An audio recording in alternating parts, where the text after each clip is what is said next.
Akkamitan kabajamuuf jaalatamoo daawwattootaaf hordoftoota qeerroo ganamaa raadiyoo fi TV biyya keessaaf biyya alaa idil addunyaatti argamtan qeerroo ganamaa raadiyoo fi TV kun kan daawwachaa dhageeffachaa jirtan.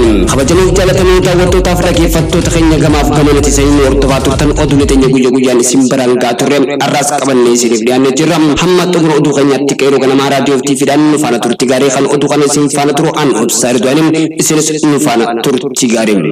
Godina Harargee Bahaa aanaa Qarsam Langee Harayaa Bataatti rakkoo nageenyaa mootummaan uummata nagaa irratti gaggeessaa jiru daran hammaatee itti fufeeti jira.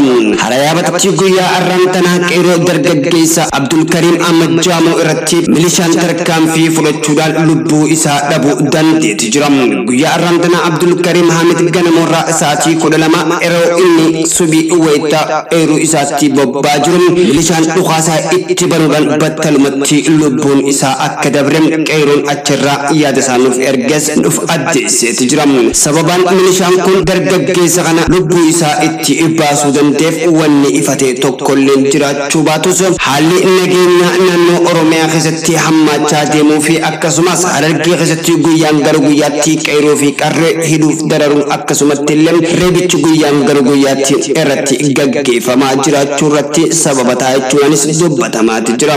Dargaggoon Abdul Karim kun guyyaa dheengaddaan duratti kan ganda isaanitti deebi'e yeroo ta'u kanaan durammoo ji'a lamaaf oliif naannoo gadhiisee magaalaa Dirree Dhawaatiif akkasumas magaalota hedduu keessa deddeemee miliqee jiraachuudhaan jireenya isaa dabarsaati ture.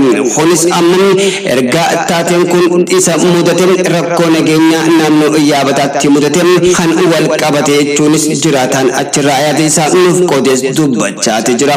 Qeerroo jaartee fi akkasumas qeerroo hoggantee qeerroo karaa qabsootti gaggeessu jirtaa fi hariiroo uummata qabsoo dhaabbotan siyaasaatii wajjin jirte jechuudhaan qeerroon kun dhiibame hanga ammaan dura roorroon irratti gaggeeffamtus roorroo tana dhiifaaf gara magaalaa Dirree Dhawaatii fi magaalaa Haramaayaa keessa jiraachaa ture jechuun dubbatamaati jira.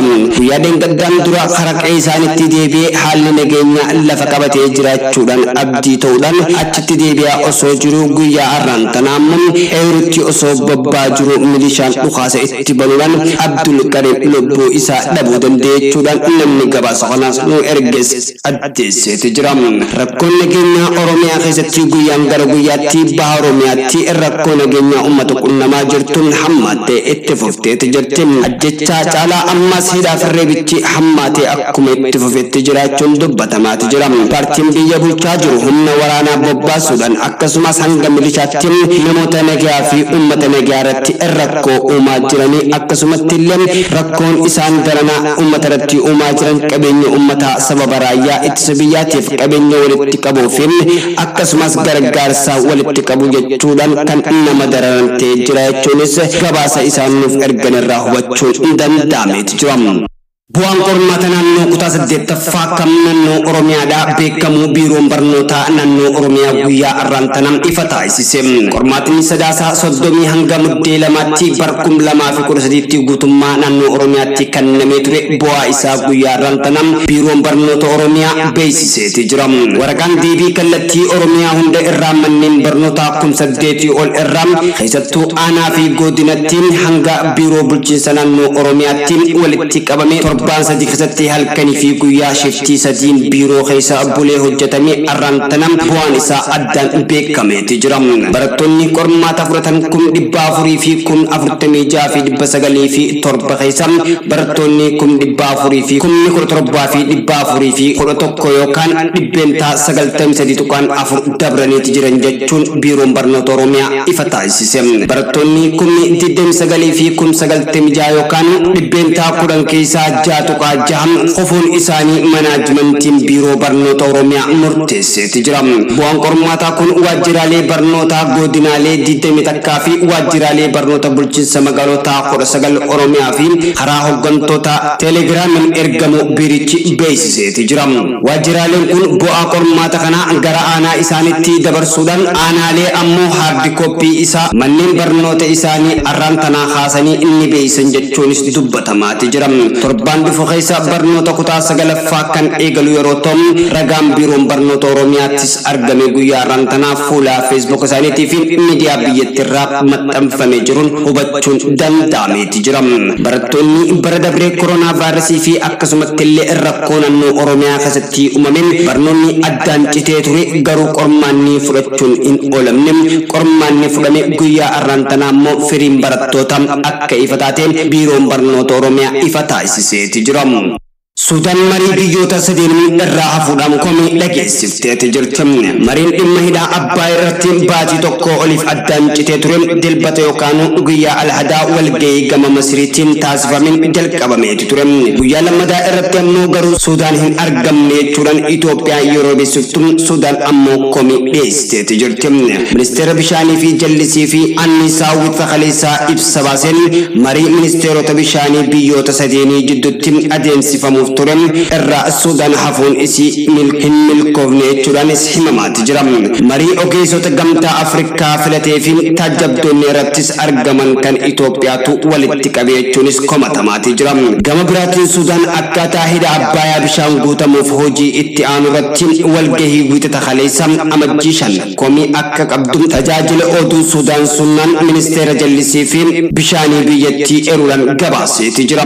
Walgahii gaafa dilbataa gaggeeffameen bu'uura gochuudhaan ibsa ministeerichaa baaseen akka jootti Suudaan gaafuma san ogeessota gamtaa Afrikaa waliin lama marii godhuudhaaf gaafattus deebii otoo hin argatin marii biyyoota sadeenii jidduutti taasifamu irratti akka hirmaattu gaafatamte jechuun dubbatamaati jira. Kunis Suudaan hirmaannaa isee irratti komii qabdu ifa akka gootu taasisuudhaaf ibsichi himeeti jira. Suudaan ogeessota gamtaa Afrikaa marii kana qindeessuus gahee guddaa akka namoofis ejjennoo qabdu mirkaneessite jechuunis sunnaan gabaaseeti jira. Ministeerri bishaanii fi jallisii fi anniisaa Suudaan marii kanarraa hafuu isaa ilaalchisuudhaan ibsa baaseen Itoophiyaan ogeessota gamtaa Afrikaa sanada qophaa'e irratti garaagarummaa yaadaa qabdu mana marii hojii raawwachiiftuu gamtichaatiif beeksisteeti jechuudhaan sanadichi marii biyyoota sadeeniitiif akka galteetti akka fayyamtus himeeti jiraachuun eeramaati jira. Kana malees mariin isaa wixataa garaagarummaa fi tokkummaa biyyoota kunneenii jidduu jiru jabeessuudhaaf kan yaadame akka ture eeruudhaan Suudaan hirmaachuu dhabuun hafee jechuun dubbatamaati jira. Gaafii Suudaan dhiyeessiteen mariin ji'a tokko oliif addaan citee ture gaafa dilbataa yookaan guyyaa alhadaa yeroo adeemsifame ogeessonni gamtaa Afrikaa sanada wixinee dhiyeesseen Suudaan fi Itoophiyaa kan deeggaran yeroo ta'u Masiriin mormuudhaan marii akka itti fufu himameeti ture. Hojiin jaarumsaa isaa harka dhibbeentaa 78 akka xumurame kan himamuuf dhiyootti gariin anniisaa maddisiisu jaamee kan eeggamuun hidha guddicha Abbayaa bishaan guutuun osoo hin jalqabin waliigaltee irra gahamuu qaba jechuudhaan Suudaanii fi Masriin dhiibbaa taasisaniillee Itoophiyaan wayitii gannaa keessa bishaan guutuu sadarkaa dura raawwatteeti turte. Masriin hamma bishaan laga Abbayaa irraa argadhu hin irratu jechuudhaan gaafii kaasaa turte. Finfinnee, Kaartuum, Kaayiroo fi Waashingitanitti biyyoota kunneen marii walitti fufuudhaan taasisanillee hanga ammaan tanatti waliif hin galle teeti argamee jira. Keessumattuu jaarsummaa Ameerikaatiin marii taasifamu dubbii kana ni golabama jaamee eeggamus Itoophiyaan faayidaa koo hin eegsisu jechuudhaan maricha keessaa of baastee turte. Haaluma kanaan mariin gamtaa Afrikaa haala mijeessuudhaaf kan gaggeessaa jiru yeroo ta'u sababa garaagaraatiin addaan citee deebisanii jalqabamee as gaheetu jira. Suudaan ammoo guyyaa kaleessaa keessaa hafuun gaafii jabaa uumaati jira. Kooriyaan kibbaa Iraan doonii isii jalaa gurtee akka gadi lakkiftu gaafatteeti jirti. Dooniin Kooriyaa kibbaa keemikaala fe'atee socho'aa ture yookaan deemaa ture guyyaa kaleessaa Iraaniin uggurameeti ture. Sababaan uggura kanaatis Iraan doonii kun keemikaala fe'ee deemaa ture karaa dho'isaadhaan gara galaanaatti gadi lakkisuudhaaf naannoo faalaa ture jechuunis dubbatamaati jira. Ammoo uggurri kun sababa qoqqobbii Ameerikaan Iraan irra geesseen hammi danda'ametti bittaa maallaqa Iraan baankota Kooriyaa Kibbaa keessatti gad bu'aadha jechuudhaanis dubbatamaati jira. Wallibdeen biyyoota kanneen lamaan gidduutti osoo hin uumamin duratti hoogganaan ol aanaa Kooriyaa Kibbaa tokko Iraan akka daawwachuuf ture himamaati ture. Daawwannaan kun haqamuu fi dhiisuu wanti ibsame akka hin jirre miidiyaaleen garaagaraatis gabaasaati jira. Ministeerri dhimma alaa Kooriyaa Kibbaa Kang Yang-win Reuters akka himettiin biyya isaanii karaa nagaatiin Iraan waliin rakkoo kana furuudhaaf hojjechaa jiraachuun dubbateeti jira. Akka gabaasa BBC fi IBT'n dooniin Kooriyaa Kibbaa Iraaniin ugguramte kana keessatti lammiileen Indooneeziyaa, Maayinaamarii fi Kooriyaa Kibbaa fi Veetnaam ni argaman jechuunis mirkanaa'eeti jira. Bara faranjoota bara haaraa kanatti sadarkaa idil addunyaatti namoonni miliyoona 235 fi deeggarsi namummaa fi eegumsi nageenya isaanii mirkaneessuu akka isaan barbaachisu dhaabbanni biyyoota gamtoomanii beeksiseeti jira. Lakkoofsi kun kan bara darbeetii waliin yeroo madaalamu giddu galeessa namoota 33 keessaa namoonni tokko deeggarsaa fi eegumsi kan barbaachisus himamaati jira. Kunis waggoota kurnan darban keessatti mudatee hin beeku jechuunis dubbatamaati jira. Walitti bu'iinsa kutaalee addunyaa garagaraatti mudachuu fi akkasumatti illee gogiinsa jijjiirama qilleensaa hordofuudhaan rakkoolee mudatan akkasumatti illee weerara koronaa vaayirasiitiin akka sababaattis kaa'amaati jira.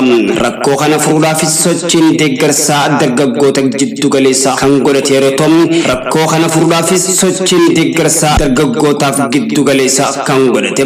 Dhiyeessiin deeggarsaa bu'aawwan teekinooloojii fayyadamuudhaan taasifamu akkasumas hojiiwwan nageenyaa fi tasgabbii cimsuu akka furmaatattis dhiyaataniiti jiran. Dhaabbanni biyyoota gamtoomanii dhaabbilee biroo waliin lammiilee miliyoona 160 kan biyyoota 56tti argaman deeggaruudhaaf yookaan gargaaruudhaaf doolaara biliyoona 35 ol akka isaan barbaachisus himamaati jira.